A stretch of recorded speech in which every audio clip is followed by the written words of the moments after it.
Bonjour Claude, bienvenue Bonjour, encore chez nous. bonjour Françoise et merci de cette invitation. Merci de me proposer de poursuivre ainsi ce petit pèlerinage ou ces pérégrinations à travers les mots de la crise. Alors qu'est-ce que tu as choisi cette fois? Alors aujourd'hui, je souhaiterais m'intéresser à un point qui est quand même assez important dans les conditions de vie qui sont faites aux citoyens et aux citoyennes, c'est la question de la distance et de la proximité. Beau programme.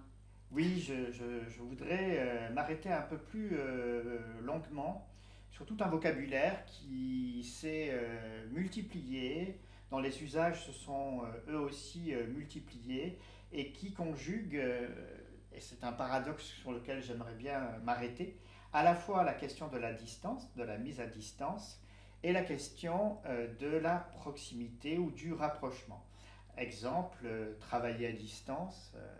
Exemple, enseigner en présentiel ou enseigner en distance, ou encore faire cours à distance, ou encore faire cours en commodal. Commodal voulant dire, ici c'est un mot nouveau, hein, c'est un mot barbare d'ailleurs, voulant dire à la fois être en présence d'étudiants et en même temps avoir des étudiants à distance. C'est sur quel mot? Le co-modal, c'est à partir de quoi? Alors, le comodal, c'est, j'imagine, c'est la copule co qui veut dire en même temps, qui veut Ouais, dire, et mode qui veut dire que c'est deux modalités d'enseignement différentes. d'accord.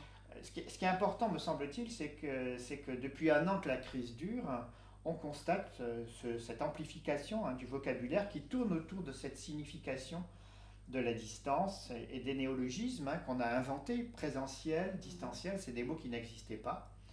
Et donc, je crois qu'il faut essayer de prendre un peu la mesure de ces mots et de ces usages. Alors, il me semble que ce qui rapproche toutes ces expressions sur lesquelles je vais revenir, c'est d'abord qu'elles conjuguent, par exemple, une dimension géographique de la distance. Quand on parle, par exemple, de la distance des barrières sanitaires, des gestes barrières, on signifie bien par là quelque chose qui renvoie à une séparation géographique, à une idée de l'espace qui peut séparer ou s'interposer entre des individus. Mais cette distance géographique, elle n'est jamais seulement que géographique. Elle a aussi une dimension que j'appellerais sociale, à savoir que le fait de respecter ces distances, ça a des implications sur la manière de se comporter vis-à-vis d'autrui, vis-à-vis de sa présence ou vis-à-vis de ses attitudes. Autrement dit, ce qui m'intéresse ici et sur quoi je voudrais insister tout particulièrement, c'est l'idée que cette déclinaison terminologique autour de la distance est aussi une manière d'envisager de nouveaux rapports ou de nouvelles relations sociales. Il y a un côté à la fois positif et négatif aussi dedans. On sent qu'il y a quand même. Alors, il y a un côté, effectivement, il y a un côté positif qui est que malgré tout, il nous faut lutter contre la diffusion et la contamination qui passe notamment par les voies aériennes. Mais il y a aussi un côté négatif, c'est qu'on s'habitue aussi à construire des relations qui sont adaptées à une situation de crise. Et toute la question, c'est de savoir si ces relations qui sont adaptées à une situation de crise vont se prolonger, vont perdurer au-delà, ou si on reviendra à une autre manière de penser la relation sociale. Et du coup, tu as aussi l'impression que l'autre devient d'une certaine manière un ennemi. Alors, alors je ne sais pas si on peut dire qu'il devient un ennemi. Ce qui est sûr, c'est qu'il devient difficile à cerner parce que précisément plein d'éléments de sa posture, de son attitude, et j'aurai l'occasion de reparler tout à l'heure du masque, font que cet individu ou ces individus sont difficiles à reconnaître ou à connaître. Parce qu'on soulève très souvent le problème de la reconnaissance, mais c'est aussi le problème de la connaissance. Si on prend l'exemple qui est quand même assez important aujourd'hui de ces étudiants qui, à l'âge de 18 ans, rentrent à l'université et n'ont absolument pas l'occasion de rencontrer des étudiants et des étudiantes, on voit bien que cette distanciation, elle produit une conséquence tout à fait majeure, qui est l'impossibilité de nouer des relations. Et ça, je crois que dans une expérience, à un moment donné où on est en formation, c'est quelque chose de tout à fait fondamental, et dont on n'a peut-être pas encore mesuré les conséquences. Voilà, il me semble que c'est tout ce point du vocabulaire qui n'est jamais, comme je crois, j'essaye de le montrer depuis le début de ces pastilles, que l'expression d'une distance, mais qui a une dimension, une connotation sociale et qui engage politiquement une représentation des relations humaines. Hein. Et c'est un petit peu ce point que je souhaiterais développer. D'accord. Alors, peut-être je vais commencer par un certain nombre de remarques terminologiques. Hein. Je vais m'arrêter là pour le coup un peu en m'appuyant sur le dictionnaire historique de la langue française d'Alain Rey que j'aime beaucoup et qui me sert systématiquement. Je voudrais revenir un petit peu sur l'étymologie de 2 ou 3 termes, notamment l'étymologie du mot distance, l'étymologie de distanciation, et puis l'étymologie de proximité, proximité et éloignement, qui sont finalement ces 3 termes qui regroupent, à partir desquels on va construire de nouveaux mots, hein, distanciel, présentiel, présence qui indique la proximité d'une certaine manière. Hein. Donc je commence par, si tu le veux bien, je commence par la distance. Alors, distance, ça vient du latin distance, qui est un terme qui est en fait au départ un participe présent d'un verbe, qui est le verbe distare. Et distare, ça signifie être éloigné dans l'espace et dans le temps. Alors ce qui est intéressant ici, c'est qu'il semblerait qu'au départ, en tout cas historiquement, la signification du mot distance, ça n'est pas simplement la dimension géographique, mais c'est aussi la dimension temporelle qui est prise en considération. Autrement dit, quand on parle d'éloignement, on parle d'éloignement à la fois de ce point de vue de la géographie, de la topologie, mais on parle aussi d'éloignement à propos du rapport au présent ou au passé. Donc, il me semble que ça, c'est déjà un point intéressant, c'est-à-dire que, quelque part, jouer de la distance, c'est jouer à la fois de l'espace et du temps. Ça, c'est la première idée intéressante, je trouve. Alors, sauf que tu as un paradoxe dans l'enseignement distanciel, c'est qu'à la fois les gens sont à distance physiquement, mais il y a une synchronisation dans le temps, puisque les choses se passent en même temps. Oui, alors ça, évidemment, après, quand on raisonne sur les usages contemporains de termes qui ont été construits à partir de ces mots qui ont une histoire assez longue, évidemment, on va désigner des réalités et des pratiques qui sont tout à fait nouvelles. Et c'est ça qui est intéressant, et c'est ça qui demande aussi à être interrogé. Donc, ça, c'est le premier point. Et on va revenir effectivement sur cette synchronie qui me paraît extrêmement importante. Deuxième élément, toujours dans cette, comment dirais-je, dans cette recherche du sens, c'est que Alain Rey distingue une autre signification qui me paraît extrêmement importante de ce terme de distance. Il nous dit que, en fait, distare, c'est composé de 2 termes, dis et stare, qui renvoient à se tenir, qui veut dire se tenir, qui veut dire être debout. Ce qui veut donc dire que se tenir à distance de quelque chose, c'est à la fois marquer l'éloignement, mais c'est en même temps indiquer une attitude, c'est-à-dire précisément une position du corps. Autrement dit, tout ce vocabulaire qu'on va mobiliser pour désigner de nouvelles pratiques n'engage pas simplement la question de la distance, au sens géographique ou au sens spatial, temporel, mais ça engage l'exis, la position du corps, la manière de se tenir, la manière d'être en face. Hein. Il y a un autre mot en français qui n'est pas beaucoup utilisé dans ce vocabulaire de la crise, mais qui pourtant contient exactement le même réseau de signification, c'est le mot station. Oui. Hein. La station, eh bien, qu'est-ce que ça veut dire? Ça veut dire aussi demeurer, se tenir debout. Oui. Ça désigne une attitude. Exactement, être présent. Tout en étant distant. Tout en étant distant. Et on reviendra sur ce paradoxe qui est effectivement très, très important. Donc, faire une station, c'est aussi s'arrêter. Hein. Par exemple, les 12 stations du Christ, dans le chemin de croix, c'est marquer les différentes étapes qui vont de la condamnation de Jésus-Christ à sa mise en croix.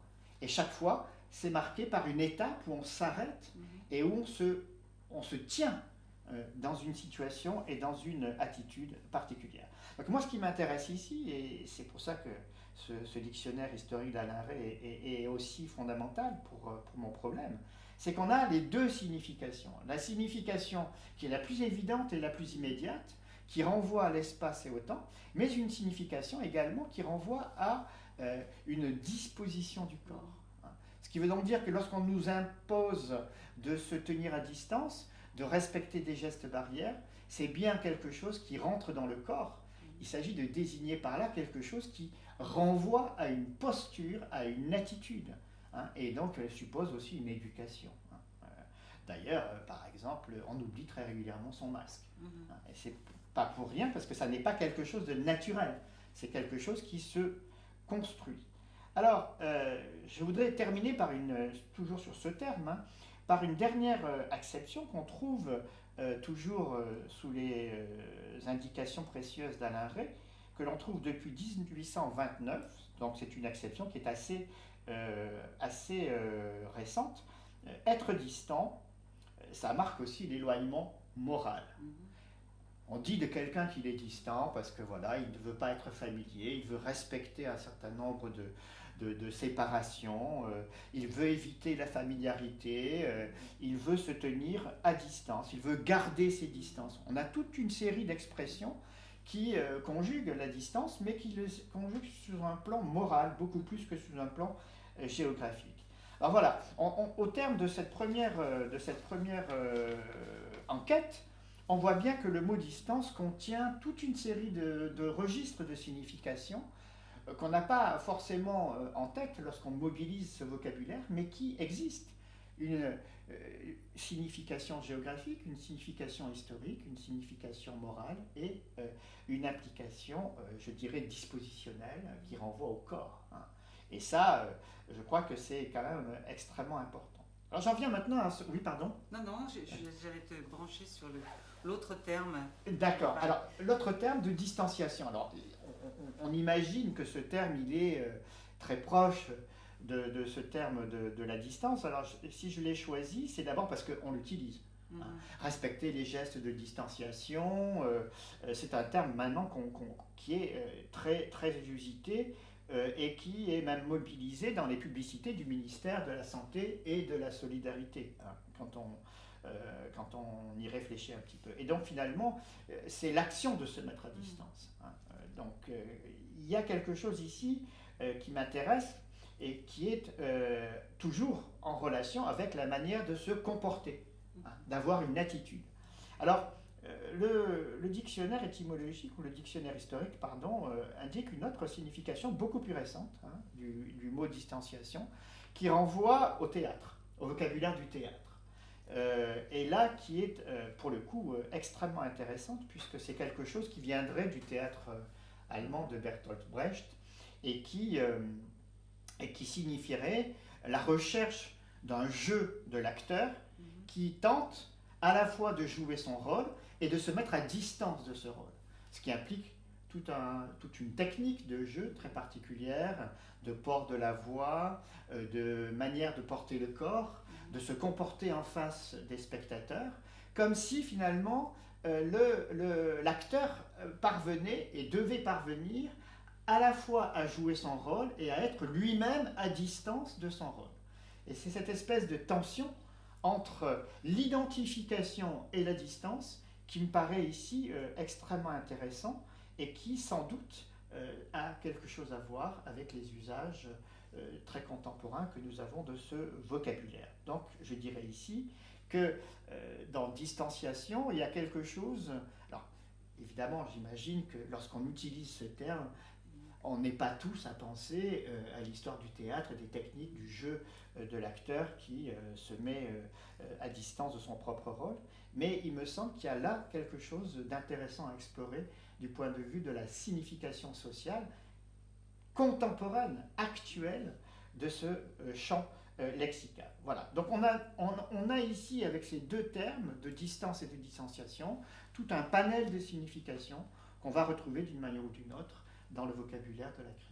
Dans tous les cas, il y a une volonté de l'individu aussi de se mettre à distance. Alors voilà, c'est pas complètement subi dans tous les cas. Bien sûr, bien sûr. Alors ça, c'est un point important, c'est que effectivement, là, ça touche. On est déjà un peu dans la dimension politique du problème, sur laquelle on va avoir l'occasion de revenir. Mais il me semble effectivement que on constate par la génération d'affects, de peur, de crainte, de représentations différentes de la crise et de la maladie ou de l'épidémie, qu'il y a des gens qui recherchent et qui anticipent cette mise à distance, qui ont peur et qui, cédant à cette peur, ou en tout cas faisant quelque chose de cette peur, vont jouer avec la distance. Alors, justement, venons-en, si tu le veux bien, à au troisième ensemble de mots sur lesquels je voudrais là aussi donner quelques références étymologiques ou quelques références historiques. C'est le vocabulaire de la proximité et de l'éloignement. Alors là, je crois que c'est assez simple, hein. La proximité, ça vient du latin proximitas, proximitas qui va renvoyer au voisinage. Être au voisinage, c'est ce qui indique le proche, hein, au sens le plus topologique, hein, topographique du terme. Hein. Et là encore, on retrouve cette dimension spatiale, mais sur un plan symétrique. C'est-à-dire que jusqu'à présent, on raisonnait sur l'éloignement, sur la distance, et là, on rapproche, au contraire, par le vocabulaire de la proximité. Et alors, justement, on retrouve également, et c'est ça qui est intéressant, et le dictionnaire d'Alain Rey le dit très clairement, on retrouve aussi cette dimension morale.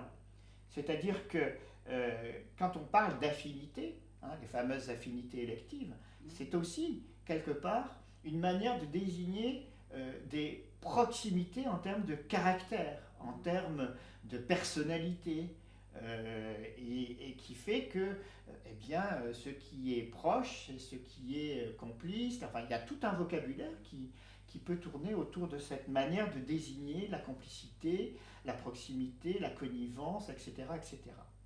Et donc on retrouve ici, tout comme pour la distance, cette double signification de la dimension, je dirais, sociale, dimension spatiale, dimension morale du